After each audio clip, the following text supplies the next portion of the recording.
हम संगीता ठाकुर स्वागत करे छी अपन यूट्यूब चैनल मिथिला के नगरिया में। आई के एहि वीडियो में सप्ताह विपता कथा सुनाब।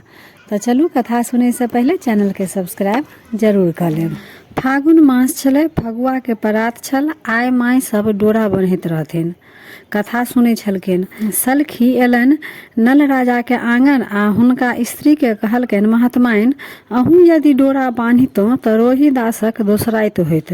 रानी सलखी के कहलखिन, हमरो डोरा आनि दे। डोरा मंगा कऽ 3 गांठ दऽ कऽ पहिर लेलनि। राजा के रात जहन भोजन देबऽ गेलखिन तऽ आन दिन दै छलखिन बाँहि उघारि कऽ, आ आइ ओ बाँहि झाँपि कऽ देलखिन। तैं पर राजा पूछलखिन जे की कारण अछि, आइ अहाँ हमरा बाँहि झाँपि कऽ भोजन दै छी, से दोसर दिन तऽ बाँहि उघारि कऽ भोजन दै छलहुँ। ओ राजा बाँहि उघारि कऽ देख लेलखिन तऽ रानी डोरा बन्हने छलखिन। तऽ राजा कहलखिन तै पर, सोन रूप पहिरे के अहाँके शरीर में जगह नहीं अछि, आइ की लाल ताग बान्हि लेलहुँ। से कहि कऽ राजा हुनका डोरा के तोड़ि कऽ फेंक देलखिन। प्रातः काल जखन सलखी एलखिन अंगना फेर बाहर लए तऽ कहलखिन, ये मलकाइन जाहि डोरा के अतेक पूजा पाठ कऽ कऽ बन्हलहुँ तकरा बारहन सूप लगै अछि। रानी फेर गंगा जल से धो कऽ पहिर लेलनि। पुनः राजा के भोजन देबऽ गेलखिन। तहीं पर राजा कहलखिन, अहाँ बहुत जिद्दी छी। ओ डोरा के तोड़ि दीप के टेमी पर डाहि देलखिन। एहि सँ सप्ताह के समस्त देह में फोका भऽ गेलनि। ओहि पर विपता कहलखिन जे कि सप्ताह के बहिन छलखिन, ओ कहलखिन जे आब लगै अछि राजा के छतिक भाइब आबि गेल छनि। रात में जहन राजा रानी दुनू प्राणी घर में सुतल रहथिन तखन सप्ताह आबि हुनका दुनू धुरखुर पर हाथ दऽ ठाढ़ भऽ गेलखिन आ राजा रानी से प्रश्न केलखिन जे रजबा रनिया सुतल छ कि जागल। राजा कहलखिन, सुतलो छी, जागलो छी, आ मोने मन पछतेबो करे छी, नवारी की बुढ़ारी। राजा कहलखिन, सप्ताह से जे आइ जाउ, काल्हि हमर लोकनि अपना घर में विचार कऽ लेब, तखन अहाँके हम जवाब दे। ई सुनि कऽ सप्ताह अंतर ध्यान भऽ गेलखिन। जखन फेर प्रातः राति जे भेल तऽ फेर उपस्थित भेलखिन। राजा से पूछलखिन जे अपना में विचार अहाँ सब केलहुँ कि नहीं, अगर केलहुँ तऽ जवाब दिअ। नवारी की बुढ़ारी, दुनू प्राणी सम्मति से कहलखिन, अपना दुनू सहमति से कहलखिन जे नवारी दुख तऽ बर्दाश्त कयल जा सकै अछि, लेकिन बुढ़ारी में दुख बर्दाश्त नहीं हैत। एहि जवाबक किछुए दिन भीतर हुनका सब संपत्ति नष्ट भऽ गेलनि। जे नौकर चाकर हिनका ओहिठाम काज कऽ गुजर करे छला तकरो ओहिठाम राजा के मजदूरी करऽ पड़लनि। जे दासी हिनका ओहिठाम कुटौन पिसौन करे छलखिन, हुनका ओहिठाम रानी के जाकऽ कुटौन पिसौन करऽ पड़लनि। किछु दिन बादक राजा रानी से कहलखिन जे यो राजा, जहि देश में सोना के मोर पहिर कऽ विवाह केने रही, ओहि देश में खुरपी से बोनि करे छी से नहीं नीक लगै अछि। एहि विचार पर दुनू प्राणी सहमत भेला आ बाद में जहन देश छोड़बाक हेतु रास्ता के खर्चा के प्रबंध में रानी लगली तऽ घर में किछ नहीं भेटलनि। दुरागमन समय में जे रानी के पेटार में कसायक तम घैल छलनि, ओ एकटा मात्र बेच गेल छलनि। ओ संग लऽ रास्ता के खर्चा लेल अपन रखि लेलथि। जहन घर छोड़ि विदा होबऽ लगलखिन तहन हुनका प्रिय दासी एकटा सलखी जे छलखिन, ओ पूछलखिन जे अहाँ तऽ जाइ छी मलकाइन, हमरा लोकनि के की उपाय हैत। ताहि पर रानी किछु सोचि कहलखिन, तोरो लोकनि हमरे संग चल। तखन सब गोटे ओहिठाम से विदा भऽ गेला। एहि बात के देख कऽ सप्ताह अपन बहिन विपता से कहै छथिन, एहि राजा रानी के तऽ अपन दिन काटऽ पहाड़ भऽ जेतै। आ तहन सबके संग कऽ कऽ लऽ कऽ विदा भेल। ताहि पर विपता सप्ताह के पुनः कहलखिन जे तोही तऽ छ, तोहर कुदृष्टि जकरा पर पड़त तिनका कतौ चैन भेटतनि। ई दुनू बात करते छलखिन, दुनू बहिन के बीच होइते छलनि कि एहन अन्हर उठलै जे संग में जे नौकर चाकर छलनि सब कतौ उड़िया गेलखिन, भसिया गेलखिन। बचि गेला मात्र दुनू प्राणी आ पुत्र रोहिदास। किछु दूर जहन आगा गेला तऽ कतौ देखलखिन जे घोर सातुक भोज होइ छै। रानी अपन राजा से कहलखिन जे भोज में से कनियो मांगि कऽ आनि दैतियै तऽ रोहिदास अपन खैतथि। राजा के ई सुनि ओहि भोजक नजदीक जा ओहि भोज धारा से सातु मांगि आनलखिन। रानी ओहि सातु के लऽ अपन एकमात्र टा बालक छलनि रोहिदास, से हिनका जांग पर बैठा कऽ पुरैनी के पात पर सातु घोरऽ लगली। सप्ताह ओहिठाम बकक रूप धारण कऽ ओहि सातू पर जाकऽ चटक कऽ देलखिन। राजा कहलखिन, धकेलू बर खाय पेट नहीं भरे जाइत, चल जाय ई कही पृथ्वी के राजा कहलखिन जे अहाँ 4 चीर हो जे हम ओहिमे सातू सौंपब। पृथ्वी चीर चीर भऽ गेलखिन, ओहिमे सातू के सौंपि देलखिन आ ओहि ठाम से विदा भऽ गेला। करकोटक जंगल में एकटा नागराज रहै छला। ओहि जंगल में कियो अगराही लगा देने छले। ओ राजा नल के देख कऽ नल नल किलोल करऽ लागल। रानी एहि बात से सुनि कऽ राजा से कहलखिन, यौ अहाँ के कियो शोर करै अछि। एहि बात पर राजा रानी के कहलखिन जे एहन दुर्दिन में हमरा किया शोर करत। लेकिन तैयो रानी के कहला पर नागक तकलीफ देख कऽ निरुपाय राजा अपन दुपटा के भेजा नागराज के अगराही से मुक्त करा देलखिन। मुक्त भेला के बाद नागराज राजा के डैस लेलक। राजा एहि बात के देख नागराज के कहलखिन जे उपकारक चुपकार केलहुँ की। ताहि पर ओ नागराज राजा के कहलखिन जे हम अहाँ के उपकार केलहुँ, अहाँ के जे रंग रूप अछि से देख कऽ कियो भीखो नहीं देत, तऽ हम अहाँ के लेल रूप रंग लऽ लेलहुँ आ क्रूप कऽ देलहुँ। ओहिठाम से दुनू प्राणी बच्चा के संग लऽ विदा भेला। आगू जाइते जाइते एकटा विशाल धार देखलखिन। आब ओकरा पार कोना करब से पैघ समस्या उपस्थित भऽ गेलनि। राजा रानी से कहलखिन जे अहाँ के कंगना के छुरी बना कऽ आ खर काटि लबै छी आ बेढ़ बनायब, ताहि पर चढ़ि कऽ अपना लोकनि ई पार कऽ लेब। आ सेहा करबो करलखिन। बेढ़ के पानि में दह कऽ आ दुनू प्राणी बैस गेलखिन, बीच में रोहिदास के लेलखिन। ई देख कऽ पुनः सप्ता आ विपता कहलखिन जे रजबा रानिया के कोन विपत पड़लै, कारण जे दुनू मांगि कऽ दुनू अपन बैसल अछि आनंद पूर्वक, बच्चा बीच में लेने अछि आ झिल्लरि खेला रहल अछि। ई बात सुनि सप्ता मूसक रूप धारण कऽ पानि में जाकऽ उब डूब करऽ लगली। ई देख रानी कहलखिन राजा से जे एकरा यदि पानि से बाहर कऽ देतियै तऽ एकर प्राणो बचि जैतै आ रोहिदास खेलबो करता। ई बात सुनि राजा ओहि मूस के पानि से बाहर कऽ देलखिन आ ओ मूस किछुए काल में खरक जे बेढ़ बनल छलै तकरा बीचे में काटि देलकै। जाहि कटला बाटे रोहिदास पानि में खसि पड़ला। संगे संगे धारक माछ, रहुआ, बुआर हुनका गिर लेलकनि। राजा लाख प्रयत्न केलखिन लेकिन ओ रोहिदास के नहीं ताकि सकलखिन। रोहिदास हुनका नहीं भेटलनि, जाहि से रानी के असीम दुख भेलनि। ओ धैर्य नहीं राखि सकला आ कानऽ खीजऽ लगली। जाय पर राजा कहलखिन, अगर अहाँ के बेटा रोहिदास हेता तो जरूर भेट जेता। ओहिठाम से विदा भेला। आगू गेला तऽ एकटा गुल्लरि के गाछ देखलखिन। क्या दिन ने भोजन के भऽ गेल छलनि। ओ अपन बहुत बुझलखिन जे गुल्लर तोड़ि लेब आ कुछ खा लेब तऽ प्राण बचत। बहुत भूख लागि गेल छलनि हुनका। से सोचि ओ गुल्लर तोड़े के प्रयास करऽ लगलखिन। गुल्लर बहुत ऊँच छलै। एम्हर ओम्हर देखलखिन, हुनका कुछ नहीं भेटलनि। तऽ ओ रानी के हाथ से कंगना लऽ लेलखिन आ ओ फेंक कऽ तोड़ऽ चाहलखिन। सप्ता महारानी के कोपक कारण ओ गाछे पर लटकि गेल कंगना। ओहिठाम से दुनू गोटे विदा भऽ गेला। 7 दिन दुनू प्राणी के भोजन केने बिना भऽ गेल छलनि। राजा के रानी कहलखिन जे कतौ से किछु मांगि अनितौं तऽ भोजन करितौं। ओहिठाम से राजा विदा भेला। भिक्षा मांगे के उद्देश्य से एक गोटा के ओहिठाम पहुँचला, जाहिठाम पुरुष पात नहीं भेटलनि आ आंगन में ननद भौजाई पिसिया कुटिया करै छलखिन। पहिने दुनू गोटे गीत गबैत छलखिन, पिसिया करै छलखिन। चिक्कस जांत से छिलैक छिलैक खसैत छलनि। हिनका लोकनि के पहुँचला से चिक्कस जे छल से दर्रा जगह खसऽ लागल। दुनू ननद भौजाई में झगड़ा हुअ लागल। ओहिठाम से बूढ़ पुरान जे छलखिन स्त्रीगण से कहलखिन जे हिनका भाग क्रम से जे किछु खसल अइ से हुनका दऽ दियौन। ओ रानी ई अपन लऽ कऽ सोचलखिन जे जाइ छी लिट्टी लगा लेब। कहलखिन जे चलू रानी, आब अहाँ अपन लिट्टी लगाओ, हम तिमनक उद्देश्य से एकठाम मल्लाह से माछ मांगि आनै छी। पहिले तऽ मल्लाह लंग पहुँचलखिन राजा तऽ पहिले तऽ मल्लाह खूब बड़का बड़का रहुआ बुआर पड़ै छलै मल्लाह के।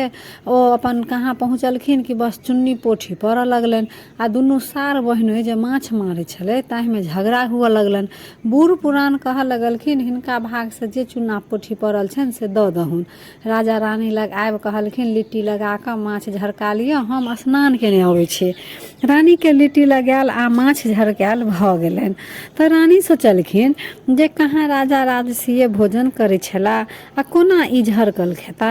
तैँ जाइ छी धारसँ एकरा धो अनै छी, पवित्रसँ हुनका भोजन देबनि, पवित्र भऽ जेतै तऽ ओ भोजन करता राजा। रानी ओकरा धोबाक लेल धारक किनार पहुँचली। जहाँ कि ओ धोअ लगली कि सब रोटी सजीव भऽ उड़ि आकाश चलि गेल आ माछ सजीव भऽ जलमे तारऽ लागल। जलमे सब एकटा माछ सब पड़ै लागल। कहुना 2-4 टा छानि सकलखिन आ ओ घुरि एलखिन। राजा स्नान करै कालमे सबटा ओ देखै छलखिन। उएह घाटमे उएह जगह ओ दोसर घाटमे स्नान करै छलखिन। ओ कहलखिन जे किछु बाँचल अछि तऽ लाउ दुनू गोटे बाँटि कऽ खा लै छी। रानी कहलखिन राजा से और केओ सर सम्बन्धी नहीं अछि। जे राजा कहलखिन जे हाँ अछि, यशो बहिन, हुनके ओहिठाम पहुँचल जाय। ओहिठाम जे गेला तऽ देखलखिन जे ओतऽ उपनयनक आयोजन छलै, भोज भात होइ छलै। केओ जाय तऽ हुनका बहिनके कहलखिन जे अहाँके भाय भौजाइ अबै अछि। ओ संवादवाहकसँ पुछलखिन जे कए गोटासँ आ कोन की केना एला से कहू। ओ कहलखिन जे केओ सङ्गमे नहि छनि, अहाँके खाली भाय भौजाइन छनि और कुछ हुनका संगमे छेबो नहीं करनि, कुछ लइयो के नहीं एला। ओही पर ओ कहलखिन जे ओ हमर भाय भौजाइ कतऽसँ आयत, से जाउ हुनका भूसकार घरमे बैसा देबनि, हम अबै छी। 1 आँटी कूश आ 1 कटिया पानि दऽ अबनि आ कहबनि जे जोर बँटता आ अपन ओतऽ बैठ कऽ खेता। भोजन उपरान्त दासिन महात्माइन से कहलखिन से ये भाय भौजाइके भोजनो देबै। रानी कहलखिन जे मारबा रहनि, ओ कतऽसँ हमर भाय भौजाइ आयत। ताहि पर दासिन कहलखिन जे आयल अछि तऽ सएह किछु देबै तऽ दऽ दियौन, ओ अपन भोजन कऽ लेती। तहन रानी कहलखिन देखी तऽ भंडार घरमे किछु बाँचल छै। तऽ दासी गेलै देखै लए तऽ घरमे देखलखिन तऽ कहलखिन मौसरीके दालि आ घोर बाँचल अछि। ओ दासीके कहलखिन जे दऽ अबहिन।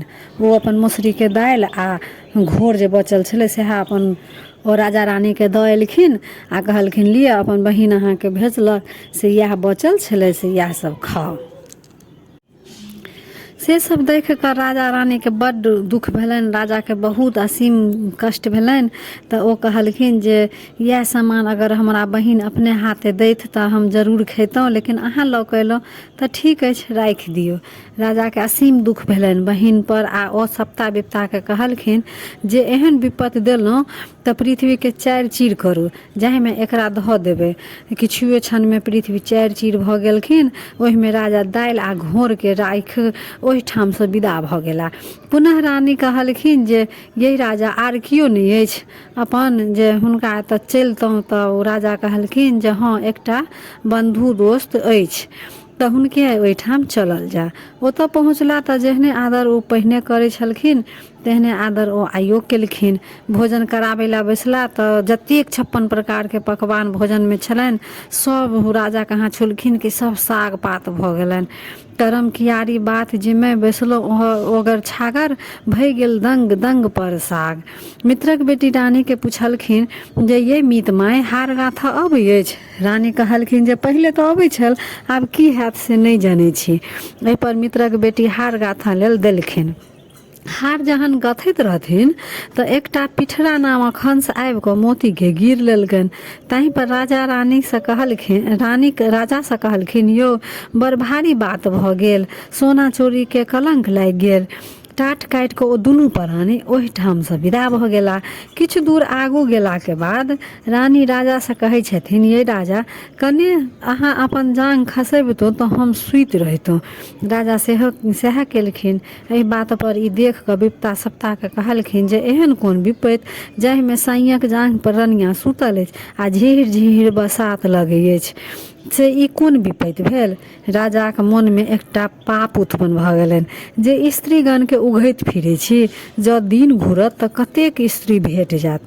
आ ओ रानी के माथ हटा कऽ सुतले छोड़ि चलबाक विचारसँ हुनका आँचर पर लिख देलकनि, गुणमती ज धनी होइहा, जुनी करिहा नीच ज्ञाने, 3 मासक रस्ते अइहा, 6 मासक रस्ते नहीं अबिहा।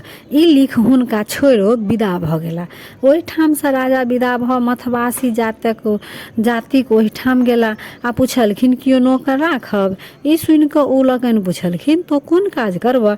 खर काटब आ चिलका खेलाब आ सिद्ध खायब, सिद्ध नहीं खायब। ओतबे काल में रानी पुनः ओही गाम में दोसर व्यक्ति के ओहिठाम पहुँच गेलखिन।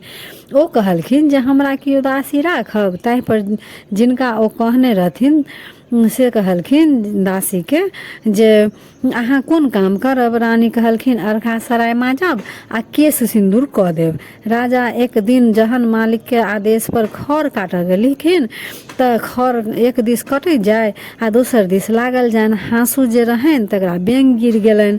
आबि कऽ ओ अपन मालिक के कहलखिन, यौ मालिक, हाँसू बेंग गिर गेल। मालिक कहलखिन जे एहन नहीं सुनने छलिए, तदरंग पोनरंग छ कोनो मौगी के फुसियेने हेबऽ, ओकरे दऽ देने हेबक। ताहि पर राजा कहलखिन, 12 बरख पूरल अबै अछि, मांगुक मुँहो नहीं देखलहुँ। अहाँ कि अगर हमरा पर विश्वास नहीं अछि तऽ हमरे बेच हाँसू कीन लिअ। ओ राजा के तेली हाथे बेच कऽ हाँसू कीन लेलनि। रानी जहन अर्घा सराय माजऽ गेलखिन तऽ अर्घा सराय दहा गेलनि। ओ आबि कऽ मलकाइन के कहलखिन, ये मलकाइन, से अर्घा सराय तऽ सबटा दहा गेल। ओ कहलखिन, मलकाइन जे एहन नहीं सुनने छलिए, बुझाइ अछि जे कोनो पुरुष के फुसियेने छ, ओकरे तू दऽ एलहक। रानियो वएह शब्द कहलखिन जे 12 बरख पूरल अबै अछि, कोनो पुरुषक मुँहो नहीं देखलहुँ। तहन अहाँके अगर विश्वास नहीं अछि तऽ हमरा बेच कऽ अर्घा सराय कीन लिअ। ओ रानी के लखेरिया हाथे बेच कऽ अर्घा सराय कीन लेलनि। एक समय में रानी पानि भरऽ पोखरी गेली तऽ ओहिठाम लोक सब डोरा बान्हैत छलखिन। आँखि से नोर खसऽ लगलै जे यह बान्हैत 12 बरसात बहि गेल आ पुनः हुनका मोन में डोरा बान्हबाक विचार उत्पन्न भेलनि। ओ हुनके से सब बर पुआ डोरा मांगि कऽ कथा सुनि कऽ अपन सब कुछ केलथि। ओते पूजा पाठ जेना होइ छै सप्ता डोरा के। एक समय में रानी पानी भरऽ पोखरी गेलखिन। ओहिठाम लोक सब डोरा बान्हैत देखलखिन। लोक सबके आँखि से रानी के लोर खसऽ लगलनि जे यह बान्हैत 12 बरसात बहि गेल आ पुनः हुनका मोन में डोरा बान्हबाक विचार उत्पन्न भेलनि। आ ओ हुनके सबसँ बर पुआ आ डोरा मांगि कथा सुनि डोरा बान्हि लेलनि। जाहि घैल लऽ ओ पानी भरऽ गेल रहथिन से सोना के भऽ गेलनि आ गेरुली जे बीरबा छलनि ओ रूपा के भऽ गेलनि। साड़ी जे फाटल पुरान छलनि पुनः रेशमी में बदलि गेलनि। ओहिठाम से जहन घुमि कऽ एलखिन तऽ लखेरा कहलखिन रानी के जे ई दमापति कोन सौदागर के फूस लेलहुँ जे अहाँ के ई सब देलक। दमापति ताहि पर बिगड़ि कऽ कहलखिन जे ई जुनी कहू, हमरा पर सप्ता विपता के कुदृष्टि छल, तकरे भोग हम भोगै छलहुँ। आइ हमरा पर ओ लोकनि खुश भेली तऽ ई परिवर्तन भऽ गेल। ताहि पर किछु अनमनस्क होइत लखेरा कहलखिन दमापति के जे ई साड़ी तोरा पर शोभा नहीं दै छौ, दोसर साड़ी पहिर ले। ताहि पर रानी लखेरा से कहलखिन जे हम जे कुछ छुबै छियै सबटा पटोरे भऽ जाइ अछि, तैं अहाँ अपने से हमरा दिअ। ओहि समय में ओहि गाम में एकटा राजा छलाह जे स्वर्गवासी भऽ गेल छलखिन। हुनका पुत्र नहीं छलनि। प्रजा सब विचार केलक जे बिना राजा के राजकाज कोना चलते। तैं हेतु राजा के चयन करबाक लेल ओ की केलखिन, एकटा हाथी के अपना बुझलखिन जे हाथिये से राजा के चयन करवायल जाय। से कोना तऽ हाथी के सूर में गिरमल हार लटका देल जाय आ मैदान में समस्त गामक लोक ओहिठाम उपस्थित रहता। जकरा गाड़ा में हाथी माला पहिराइत सएह ओहि गाँव के राजा हैत। ठीक तहिना भेल। तहिना गामक एकटा नमहर मैदान में जतेक लोक छल सबके एकत्रित होबऽ लेल अपन कहल गेल। राजा नल अपना मालिक से आदेश लऽ कऽ जेबाक इच्छा जाहिर केलनि। ताहि पर ओ तेली जे मालिक छलनि से गारि पढ़ैत कहलखिन जे गाम में एहन एहन लोक अछि तऽ राजा हेबै हैत से तकर चिन्ते नहीं अछि, आ तू राजा हेबा से तू की करबा, तू नहीं जो। बूढ़ पुरान ताहि पर कहलखिन जे जाय दियौ ने राजा साहब, से की हेतै, ई जेना सब देखतै तेना इहो देखत। तेलियाके ओहिठाम एकटा कुकुर मरल पड़ै छलै। कहलकै जे जो एकरा फेंक ले तहन तू जइहऽ। राजा जखन ओहि कुकुर जे छलै मरल तकरा छुलखिन कि बस ओ सोनाके भऽ गेल। ओ पृथ्वीके ठोकि देलखिन जे हमर दिन घुमि गेल। छाउरमे सोन भेल जे कुकुर छलै तकरा झाँपि कऽ ओहिठाम आ ओ अपन मैदानमे पहुँच गेल जतऽ कि राजाके चुनाव होइते। हाथीके सूरमे गिरमलहार पहिरालक सब। चुनल गेल जे अपना अपना छोड़ि दियौ, आब देखियौ जे ई केकरा राजा बनेता। हाथी के गिरमलहार पहना देलकै। आब उ हाथी के जे गिरमलहार पहनने देखेलखिन तऽ राजा नल के हंसी लागि गेलन। हाथी घूमैत घूमैत हुनका लग आबि गेल आ ओ हिनका गारा में पहिरा देलक। ई बात देख कऽ सब हिनका मारि पीट कऽ ओतऽसँ भगा देलकै आ पुनः हाथी के माला देल गेल। राजा के ई दृश्य देखबाक लेल ओ एकटा साहुरक गाछ छलै, ओहि गाछ के अपन और भऽ कऽ ओ खड़ा भऽ गेलखिन। हाथी के फेर जे पहिनायल गेल छलै गिरमलहार, फेर हाथी गिरमलहार लऽ कऽ खुनैत पिचैत पुनः ओहिठाम पहुँच गेल जतऽ कि राजा नल अपन नुका कऽ खड़ा छलखिन गाछक और में। ओ पुनः हुनके गिरमलहार पहिरा देलक। तहीं पर लोक सब कहलकै जे 3 सत्य सत होबाक चाही, से देखियो फेर गिरमलहार हाथी केकरा पहिरबै छै। तखन लोक सब कहलकै जे हाथी तऽ कोनो मनुष्य नहीं छै जे दिशा पक्षित करत, से यदि कहियो कि राजा हेतै तऽ हिनका पहिरौलक, से एक बेर फेर करू। फेर ओकरा गिरमलहार हाथी के सूर में देल गेलै। फेर ओ राजे के जाकऽ पहिरा देलखिन। तऽ फेर गामक जे लोक सब छलै कहलकै कि जरूर ई पिछला जन्म के राजा हेथिन, तैं हिनका पहिरौलक से हिनके राजा बनायल जाय। गामक लोक सब कहलकै जे हिनका 4 चंगेरा चूड़ा आ 4 बासन दही दहुन खेता आ चलि जेता आ अपने लोकन राज बाँटि लेब। ओ भोजन किया करता, ओ दान प्रदान कुमारी बटुक यज्ञ जाप कराबऽ लगला आ राजा काज सम्हारऽ लगला। ओहिठाम बूढ़ पुरान लोक सब कहलकै जे देखी हमरा तोरा जे राज होइत तऽ अतेक फुराइत से मतलब ई जरूर कहियो के राजा हेथिन, तैं हिनका अतेक करऽ अबै छनि। तखन एक दिन विप्ता सप्ता के कहलखिन जे आब राजा रानी के भेंट केना हेतै। विप्ता सप्ता के कहलखिन जे तोही न करबहक, जे की करबहक। राजा के एहन समय एलनि जे स्त्री के हुनका प्रसंग आवश्यक भऽ गेलनि। लखेरा के खबर कयल गेल जे एक डाला सोन आ रूप लेथुन आ राजा के संभाषणा जे छनि से पूरा करथुन। लखेरा अपन राजा के वासना पूरा करबाक हेतु बनि ठानि कऽ तैयार भेलनि। कारण लखेरा के काजे इएह छलै जे पैघ लोग के ओ मनोरंजन करै छलखिन। लेकिन सप्ता विप्ता कहलखिन जे तोही तऽ छ एहन में बसात बहेबन जे ई भऽ नहीं सकते, ई अपन जा नहीं सकता।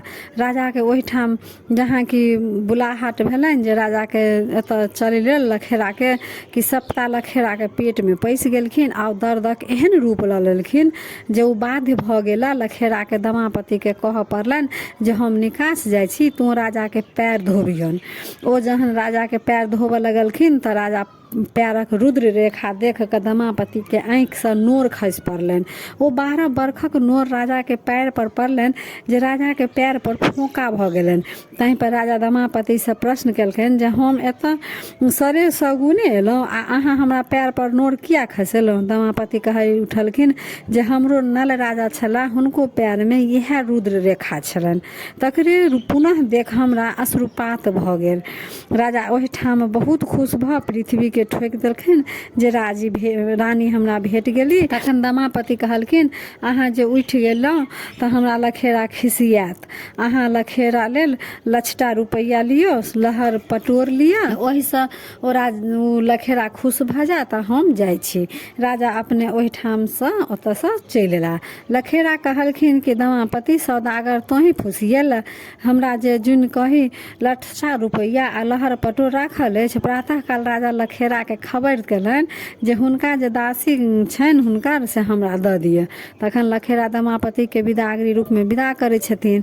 ई तऽ जहन राजा डियोरी लग पहुँचली तखन कहलखिन अहाँ हमर परीक्षा लिअ। राजा कहलखिन एक बेर लटारम केलहुँ तकर फल तऽ अतेक भोगलहुँ आ फेर लटारम करै छी। तखन रानी अग्नि में प्रवेश भऽ आ ओहिठाम से दिव्य सुंदर भऽ बाहर भेली। राजा तहीं पर कहलखिन हमरो तो कोनो अनर्गल नहीं केलहुँ। से ताहीं पर रानी कहलखिन पुरुषक कोनो अथी विश्वास नहीं हुनका एहन भेलनि जे धोती खूटमे हुनका लहकि गेलनि। दुनू गोटे पुनः रहऽ लगला। प्रजा के बीच में जो कोनो साधारण गप होय तो ओ कहऽ लगलखिन जे तेलिया डिंगरा जा भेलै आ लखेरा चेरी रानी। एहि बात के सुनि कऽ रानी के बड़ तकलीफ होइन। 4 गोटे लग कुछ कटलहुँ, चारू के कियो दंपति बाँटि दियो। बहिन लेल निपुर आ मीत बेटी लेल हार लऽ लिअ आ चलू अपना देश। ओहिठाम से दुनू परानी अपन विदा भेला। ओहिठाम से बहिनक ओहिठाम पहुँचला। बहिन के नेपुर पहिरा देलखिन। भाई के अयला पर जहन बहिन लोक सब बजाबऽ लगली तऽ भौज कहलखिन जेहने आदर ओहि दिन केने छलहुँ ततबे आदर आइयो करब, तऽ हम रहब आ नहि तऽ हम चलि जायब। ताहि पर नेपुर से आवाज बाहर आबऽ लगलै, घुटुर मुटुर दाय असुरिन पाय। ताहि पर बहिन भौज से पूछलखिन जे ये भौजी नेपुर की बजै अछि। ताहि पर भौज कहलखिन जे आदर हमरा केने छी ने सएह बजै अछि। दमापति कहला पर पृथ्वी 4 चीर भऽ गेलखिन आ जे एहने आदर अहाँ हमरा केने रही। ओ देख बहिन के असीम तकलीफ भेलनि। ओहिमे से राजा ओतऽ से अपना राजा विदा भेलनि आ अपन मित्र बंधु के ओहिठाम पहुँच गेला। मित्रक बेटी के हार पहिरा देलखिन। जेहने आदर ओहि दिन केने रहथिन तेहने आदर आइयो केलखिन। ओ हार जे पिठरा हंस गिर गेल रहनि सेहो दऽ देलखिन, ओहि पहिरा देलखिन। मित्र बेटी पूछलखिन ये मीत माय ई हार केहन अछि। रानी कहलखिन ओहि दिन तऽ दिन घटल छल, सोना के अपमाद लागि गेल छल। ताहि पर मीत बेटी कहऽ लगलखिन हम सब तऽ किछु नहि कहलहुँ। तखन राजा ओहिठाम से विदा भऽ गेला। लिट्टी रास्ता में भेटलनि, कहलखिन राजा बाबू प्रणाम। ताहि पर राजा कहलखिन पिपरक पात होइह बिन बसात हर हरइह। अशुभ में अंगना जइह, शुभ में अंगना नहीं जइह। माछ कहलखिन राजा बाबू प्रणाम। राजा कहलखिन बिसाढ़ी माछ होइह, चमार के पसंद हेबाक। गुल्लर एलखिन, ओ कहलखिन राजा बाबू प्रणाम। देखते बड़ सुंदर होइह, लेकिन फाड़ता तऽ फनिहा बहरेत। सातु एलनि, राजा के देख कऽ कहलकनि प्रणाम। सातु कहलखिन केहनो बना कऽ खेला के बाद से तू कंठ डाह देबे करबह। जात कहलखिन राजा बाबू प्रणाम। जात कहलखिन राजा बाबू प्रणाम। राजा कहलखिन जाह बिन चलौने नहीं चलबा, एक चुटकी छोड़ि देता सएह तोहर बोइन हेता। तहन पहुँचला करकोटक नाग लग। ओ नल नल फेर कहऽ लगलखिन आइ अहाँ के दिन घुरि गेल, अपन रूप लऽ लिअ। रानी कहलखिन यौ राजा सब तऽ भेटल, खाली रोहिदास नहीं भेटला। राजा कहलखिन चलू अहाँ के हेता तऽ ओ जरूर भेटता। गाम में हल्ला भऽ गेल जे धर्मवीर राजा आबि गेला। सलखी चेरी आ झाँझी कुकुर सब दौड़लनि जे 12 बरख कारा खेला भऽ गेल। ताहि पर राजा कहलखिन हम आबि गेलहुँ, आब हम आबि गेलहुँ। मल्लाह सब अपन प्राचीन राजा के खुशी में राजा लेल नदी में माछ मारऽ गेला। ओहि माछ में एकटा माछ जे फंसल जे कि रोहिदास के गिरने छल। नवका मल्लाह सब कहऽ लागल जे राजा के नहीं देबै, ओहिना माछ मांगऽ लगत। बुढ़वा सब कहलखिन जे हुनके जलकर छनि आ हुनके नहीं देबुन। 4 गोटा सब माछ उठा कऽ हुनका ओहिठाम लेने गेलनि। राजा के महल में पहुँचल। ओ 5 टुक कपड़ा आ 5टा सरफी दऽ मल्लाह के देलखिन। माछ लऽ हवेली में पठा देलखिन। अपना जलकर माछ खेना बहुत दिन भऽ गेल, नीक कऽ बनाबू आ खायब। सलखी गेल माछ बनाबऽ, तहन माछ बाजे लागल सलखी लाभी दऽ पकड़ो, कनखुर धै उजार, हम रोहिदास एही में छियै। सलखी बाजल ये रानी हम नहीं माछ बनायब, माछ मुँह बजै अछि। एक बेर लटारम केलहुँ तऽ ई दशा भेल आ फेर लटारम करै छी। अपने गेली माछ बनाब रानी। मामा लाभी धै पकड़ू, कनखुर धै उजार, हम रोहिदास एही में छी। माय के दुनू बल भऽ गेलनि। ओहि में से निकलली रोहिदास मायक दूध पीबऽ लगला। सौंसे हल्ला भऽ गेल जे माछक पेट से बच्चा निकलल। मलाहिन एकटा जे छलै ओ हल्ला करऽ लागल जे हमर बच्चा डूबल छल, हमर बच्चा डूबल छल। राजा कहलखिन जे हवेली में हल्ला की के अछि, सभक निसाफ हम करै छी आ हमर निसाफ के करत। चामर चोली सील गेल दंपति लेल आ पाटल माहिनन लेल राजा कहलखिन जे हे सप्ता यदि अहाँ दहीन भेलहुँ तऽ हाँ ई फैसला एकर करब, अगर रानी के बेटा हेतै तऽ रानी के दूध से नहाब आ अगर मलाहिन के बेटा हेतै तऽ मलाहिन के दूध से नहाइत। दमापति के दूधे रोहित दास नहेला, मलाहिनक छाती से दूध के कनी एकटा बूंदो नहीं निकलनि। आगू पाछू भेलनि से सबके होय, बीच में भेलनि से केकरो नहीं होय। तऽ ई रहा सप्ता विपता के कथा केहन लागल कमेंट जरूर करब। आ अगर यह कथा के अहाँ सब हिंदी में सुनऽ चाहे छी तऽ एकर हिंदी कथा के जे लिंक अछि से हम डिस्क्रिप्शन में दऽ देने रहब, ओइ लिंक पर जाकर अहाँ सब हिंदी में कथा सुनि लेब। पिछला साल एकटा कमेंट आयल छला जे एहि कथा के हम सब हिंदी में सुनऽ चाहे छी, तऽ हिंदी में हम तऽ अपना चैनल पर नहीं देने छी, यूट्यूब पर हिंदी में सप्ता विपता के कथा बहुत कम देल छै कि मतलब नहिए देल छै हिंदी में।